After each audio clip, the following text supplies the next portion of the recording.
network elieta kati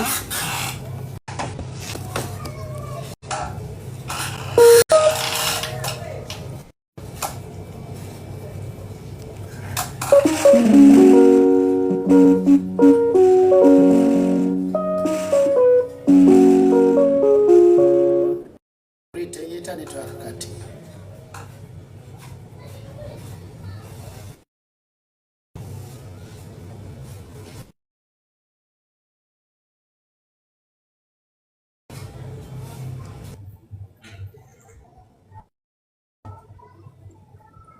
okay good wow twebaza Katonda kubanga mulungi kubanga mesi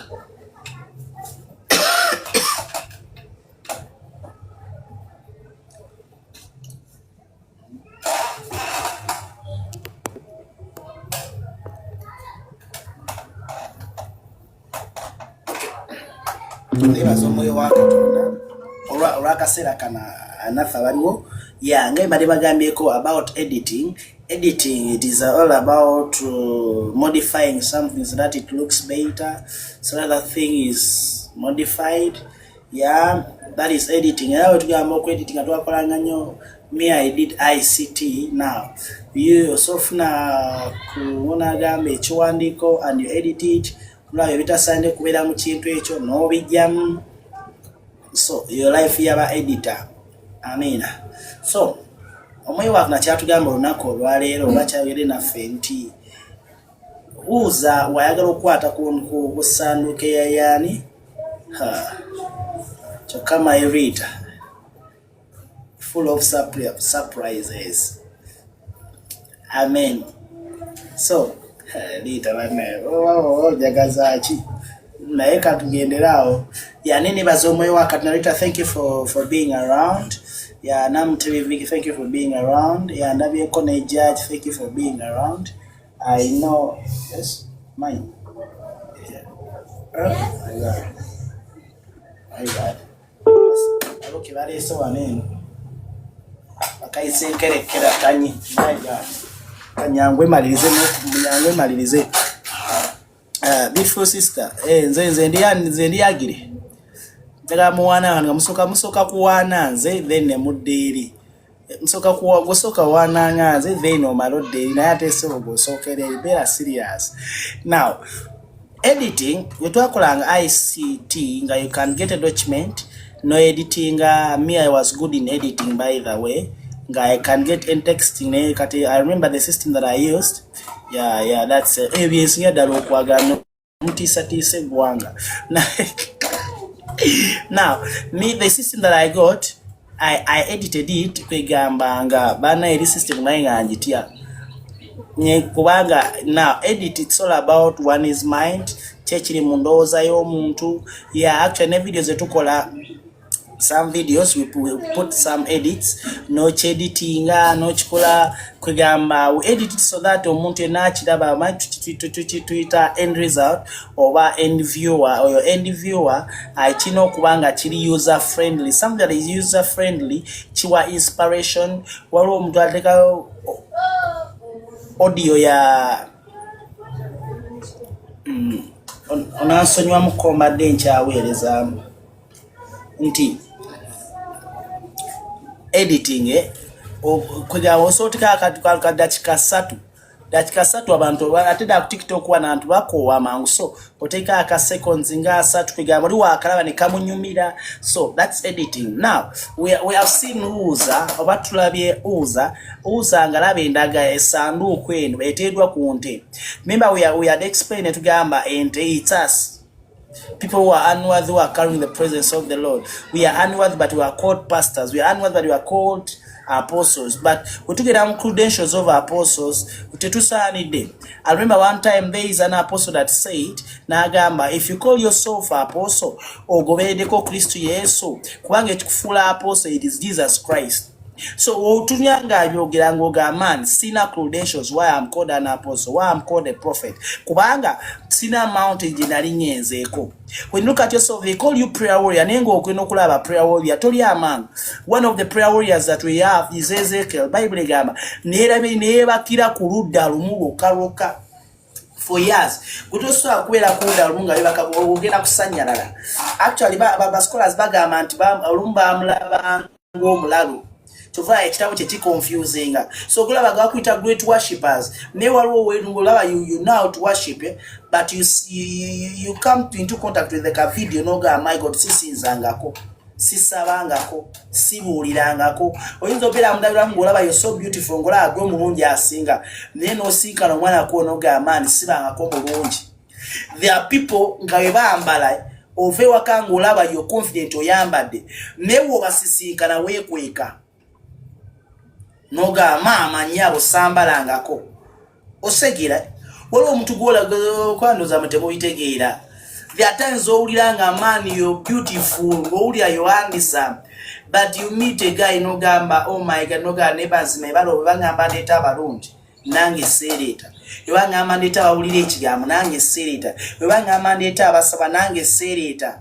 Lwaki kubanga ino omuntu gwosisinkanye era mbadde mbagamba nti amazima ffe we are not worthy, but by the grace of the Lord. That's why Paul tells us in the book of Romans chapter 1 verse 6 nagamba even as we are called amplify the gamba that we are included. Why? By the grace of the Lord, by the faith in Christ Jesus. Sinti twali tusanide mazali tusanide era tukyali bannagwanga. That's what Paul speaks to this church of Romans. Nabagamba church y'Abarumi mwali mujjudde enjala ng'oli agamba obulokozi bwaffe byeffe Bayudaaya naba nagwa baganaffe twakkiriza Yesu naffe obulokozi bwaffe. Kani wabaawo Paulo kyova wajenaga bannange mu Kristo Yesu tewali ntono mulokole, tewali ntono Muyudaaya, fena tuli ekitonde eki, fena tuli muntu omu. Kyovagamba we are body parts. In other words, you don't need to criticize others, you don't need to kugamba olaba nti Rita tasandi. Rita you're worthy.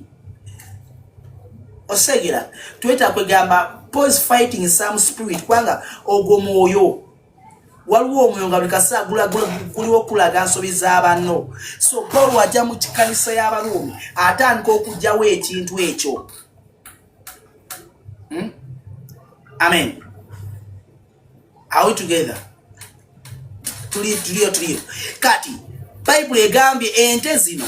So my question is, ente zino esanduke yali egenda kugwa oba?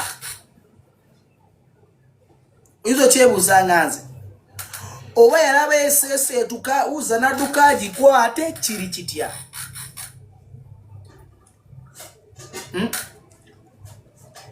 Kwa Bible egambye Daudi na kunganya bonna abalonde n'abateekawo. Now kituzaayo ngamba gamba Bible ganagamba we munagaana okunsinza ndikwesa amayinja gansinze. Nawo obuzibu kati gwokimanyi jjinja okimanyi omukyalo oyo malaaya kwegamba omukyalo no waataasa bambega ba Isirayiri njogera ku Yakobo yasigala akyali malaaya naye obuzibu alina ekintu kyakoze ekimufuula wadhi. Kati it's all about okusigala ng'omulabanga malaaya oba gwe okumulabanga onaagamba omukyalo nalina ekyamanyi kyakoze. Amen. For example, Niso gamba Rita is a very beautiful lady. Nenga Rita yakuvumye. Rita yakuyisizaamu amaaso. Noja no gamba but yeah, she's not beautiful. Who's you're dying? Oh.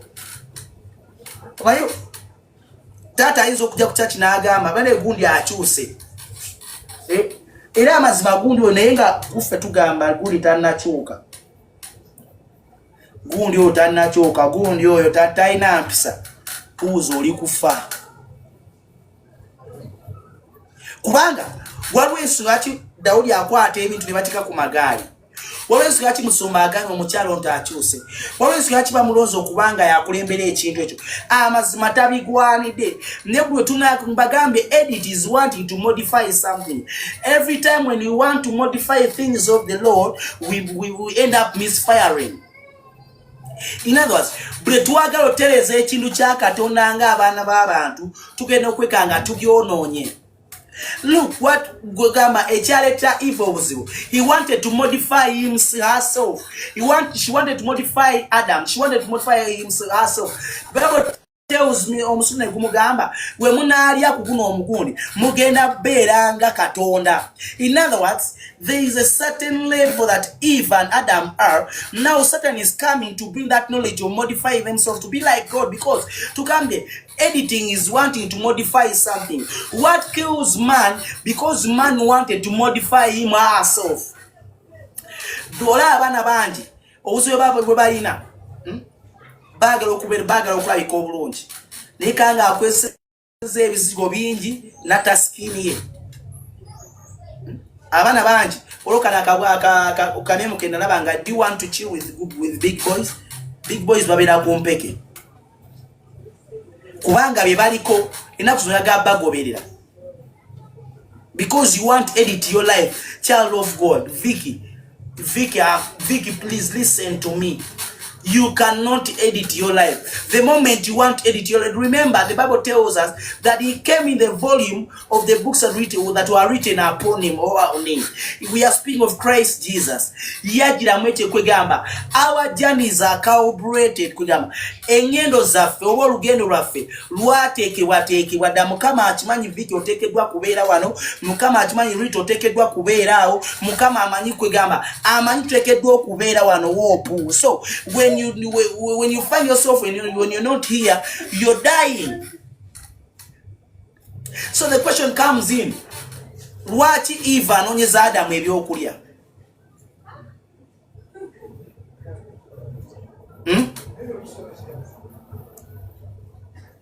Si Adamu yateekeddwa okunoonyeza Eve ebyokulya?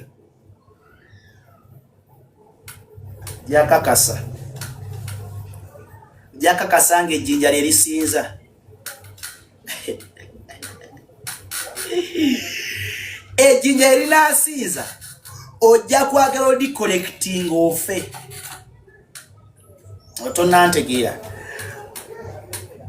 Eva wanaanoonya ebyokulya, Adamu ojja kufa. Naye wonanoonya ebyokulya, Adamu tojja kufa, ne Eva tajja kufa. Tata nga ina akantu ke yagamba naga tasakkiriza tuwe sadaka esinga yiye. Tasobola. Remember, wetunawa sadaka esinga tata waffe. Remember, our bodies are not exercised. So this implies wetandika onoonya nempa sadaka esinga eya kitange. Tegeeza Katonda agenda kwogera byandiyogedde ne taata wange n'abyogera. Remember, my body is not exercised. So kugenda mu zi error. Tunantegeera. Tugenda muzi era kiringa omwana okumuleka nga yafuga ewaka. Tuva Paulo yagamba Bagalati yagamba omusika nga akyali muto teyawulwa na muddu kubanga omubiri gwe tegunnabeera exercise kubeera maama.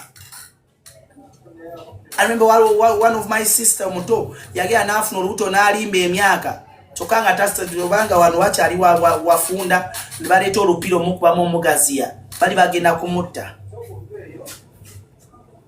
Kubanga obulamu bwatandise obumodifyinga mu ngeri kwegamba, please, is someone understanding me? Ne bagamba we are not beautiful, we're supposed to be glorious. Because beautiful, that is a lesser dimension of men. But when we speak of dimension of the Lord, glory, we are speaking about the glory. The glory of the Lord was upon his face, the glory. To for you, you're fighting to be beautiful. Era n'obusiko bw'okozesa You're reading the Bible to be better. Man, the reason why we're supposed to read the Bible because we want to strengthen our intimacy with the Holy Spirit. That's the main goal. The reason why we repent, not that we want to repent so that we minister. Well, no. We repent because we want to strengthen our intimacy with the Holy Spirit. We don't give to be blessed. We give because we are showing a heart of gratitude to our Lord. We won't take it. We don't give to be blessed, child of God, because we are beyond such. Mbutuwayo Katonda atuwa omukisa. Nedda ffe tuwaayo kubanga twagala okulaga Mukama tusiima by'otukolera. Lwaki mpa musumbange kubanga simwa kubanga enaamuwa Mukama ajja kumpa. Nedda Mukama si wampa nkuwe. Singa bwatyo bwe yali singa tatuwanga kwate tumebetekeddwa muwa. That's what Paul speaks to the church of Rome. For us, you don't know what we ought to pray for, by the Spirit of the Lord who keeps on groaning within us saying, Abba Father. Fere tumanyi kusaba nga ekitugwanidde. Kitegeeza tetumanyi kuweeyo nga wekigwanidde. Kyavaayo kira mu Hebrews essula y'okumi n'agamba ssaddaaka n'ebiweebwayo tebyamusanyusa. That is editing. You cannot modify yourself. We can only be modified by the Spirit of the Lord. That's why the Bible tells us Nagama that when He cometh, He will strengthen us. He will give us power. Wanaja, because He knows our journey. The reason why we are editing us, I'm learning English because I want to go to America. That's the wrong motivation. That's the wrong inspiration. We are seeing the devil confronting Christ Jesus that if you're a son of man, if you're a son of God, no, I am it. I don't need anything to prove that I'm a son of God. Oh my God. You don't need to do anything to prove that you're a son of God. Because the creation, they are not waiting for people who are proving themselves to be. But they are waiting for people who are led by the Spirit of God. Because when you're led by the Spirit of the Lord, this time around, you're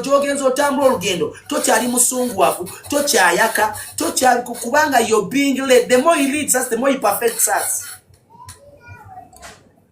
But many people are doing things because they want to be better. You want to preach better.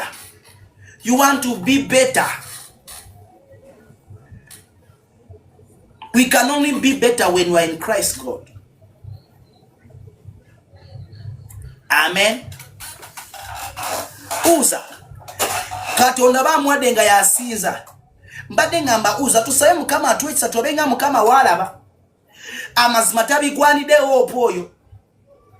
Si mungi Mukama muwe embaga. Nimbadde nkusaba omutunuulire nga Katonda bwamulaba ekimuweseza ssente ezo. Otagwande bela musumbange nedda labanga Mukama bwalabye. Tutakwale tulabanga Mukama bwalaba so gwote banga Mukama bwalaba ogira tankoleta yokano wisdom yokano mind what because you want to kugamba ndaba tata wange kuba walo abasuma byalo naga my God ne every time Mukama abafula bulikasaka tunabafula bungi tata atunwa butunuzi alimo one time tata yagamba nagamba man ye Katonda kyalonze taina bude Katonda abakironze oba tabifaanana kubanga osobola story izaja ataniko tugamba ku Mukama wafa agamba nti ayitaina nfaana. It's true ono Katonda gwanze taina nfaana, but be careful with him, be careful with her, be careful with that vessel. Biki byogigamba, be careful with me ndabanga atamanyi, but be careful. Kunze kuliko obulamu, kunze kuliko buli kimu, kuliko omukisa. Be careful with your sister, the way you handle her, the way you handle him. Be careful. Yandibanga ntitagwanidde gwawulire ente zaafa, but we are seeing who's are dying. Era Bible ganti obusubu bwa Mukama bwa bungi nnyo. Coach Balagadde ndujukira Coach Balagadde scripture union mitiana aiseko bisi. Hallelujah. Sadia, be careful Nelida Woyo. Yandibanga and Tagwani, the name we again is it. Waba, I will get Siru Mukama, Mudo you. Tigamba, Mukama Tita Pleve Gamba, Mukama Woyo Golonze, Golonze. Pami Montegere Hope, Tetugenda Yiza Mkatonda Charoze. We do not cheese and that editing, we are dying. Kusomero wakulanga edit we bakugwangamu ngoluzinga maxizo.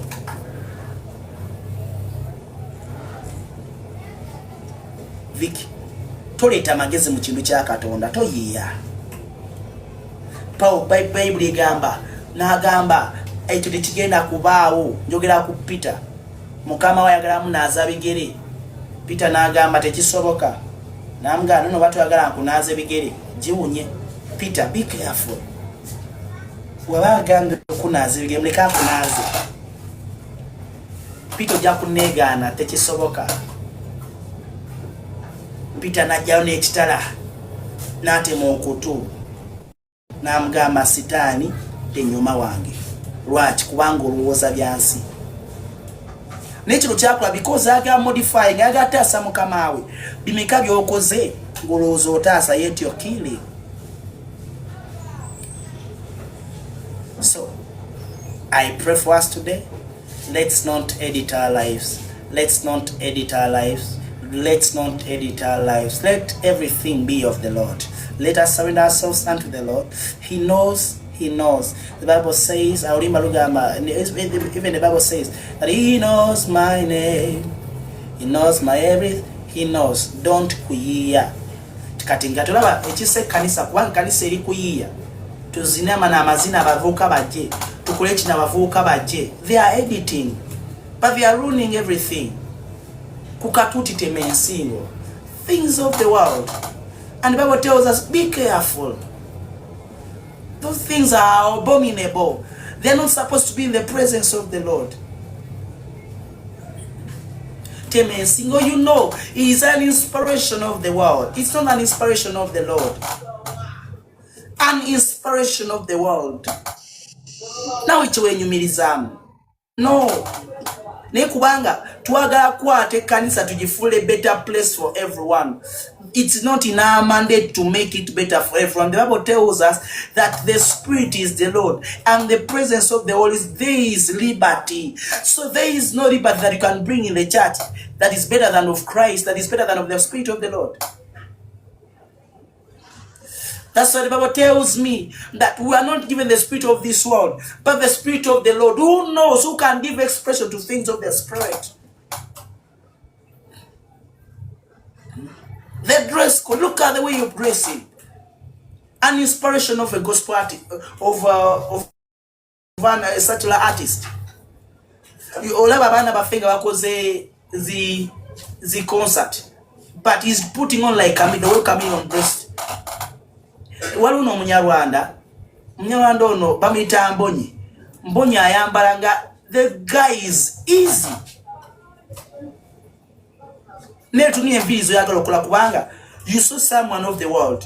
Man, for us we are not inspired by the world. We are inspired by the Spirit of the Lord. We are sons of the Lord. A son is led by the Spirit of the Lord, not the spirit of this world. Abensi. I remember telling you someone nanga manjagala agenda mbufuko baki kubanga naye mikwano gyo nagifumbiddwa kyokka bana bafundwa sina ba Katonda. Now yagala mbaga kubanga you have seen someone. Neda tetukiza better inspired by the world. Oba wensa kazi kitegeza kosika ko you that's what Paul tells us tutunulire ebyawa kubanga ye wafe.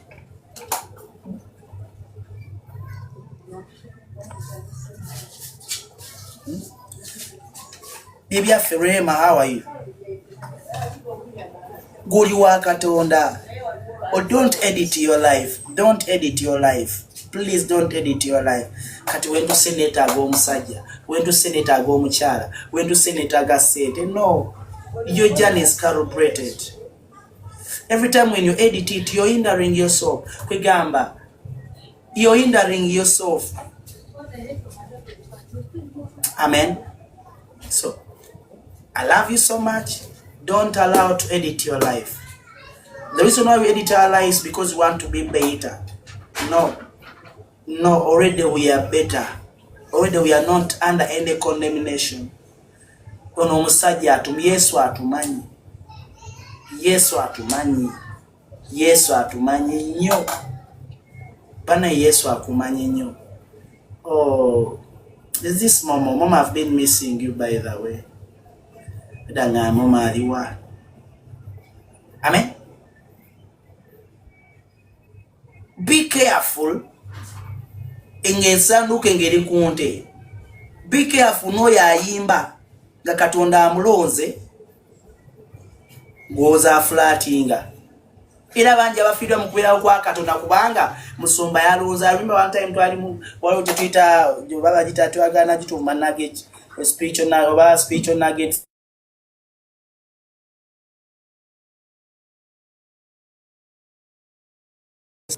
Spiritual nuggets service to service mukama yali agala blessing service ntujiswa ntugende bagenda bakima blessing je yali mnaja na atandika blessing oba yakolo yayimba kizi ngameka mese one tuyimba nitugenda maaso kati bakuza wetufiiraawo kubanga atabigwanide kale ekitisu tabigwanide uzo mukama gwalonza abere leader mukama gwalonze so omulama ebintu bitagalatagala jukiza mukama yamulonda alumba wandu omuntu mayeze jagala nnyo nyigira bingi tata wange waliwo omuntu gwe yagamba yakoze n'agamba okata ali musumba n'agamba niba nasinze yamulondanga musumba leke yamulondanga musumba amwejjireko oba muntegera bombi abasika tufude kubanga tu abasanduke tanzu tagala mwoyo laba atandise ofulati ngamba kati balonze wati oh you're dying uza you want to edit kubanga you want to modify her, you want to modify him. Neda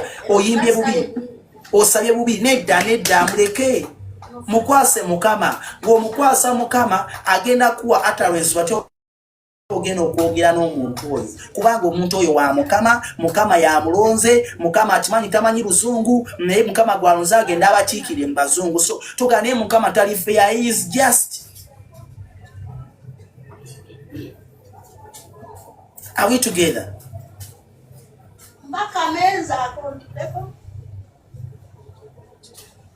Tulifena. Please don't edit things of the Lord. Katonda ayinza okuwa message naga agendo bagambe mbagala nnyo n'otuuka. Remember one time Katonda omuntu gwe yangamba mugambe mwagala nnyo naye ng'omuntu ono yanyiziza nalwana naye nga sijja kimugamba sijja kimugamba nembe banange nfa ngampuya nfa mbere ngamba yanyiziza nenga ngamba naye yanyiziza mukama ate yanyiziza ate mugambo omugega ndabira ddala njaga muganga kai mukama kasika ategere nti ndi munyivu jali yetonde kala alokulewe batoje bali mukama ina kiyagamba okukola ne kubanga nakunyiza olieyo gwe you're dying uza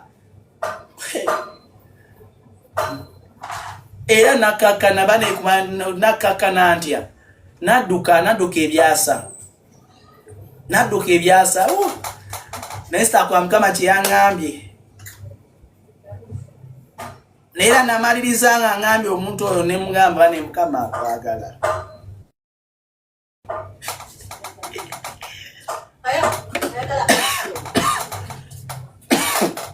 namaliza mugambye mukama akwagala nenterera mukama atuganye okwe oba batabifaanana please do nagenzo wa sister someone surprised this sister namwasendeza enviiri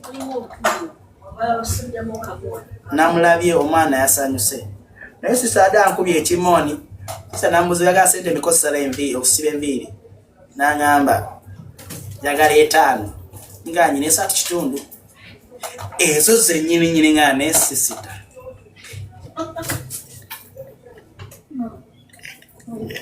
okay naye sisita azenyirize ndeta abira dalezo bane nangwako ayo konsta ninaye muganda wenga post zinanga my friend kama tongera mu surprising anga omwana ningamba oh nozo lwafunye that surprise na agenda eri naga man mukama asanyusiza yanjagala bagamba momo we don't edit wabagambye go wabagambye geno mubuzi Yesu yebazibwe osibi otya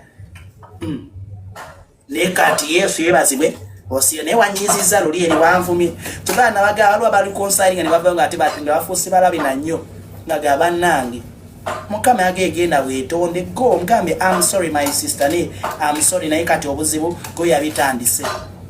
That is editing. You want to modify.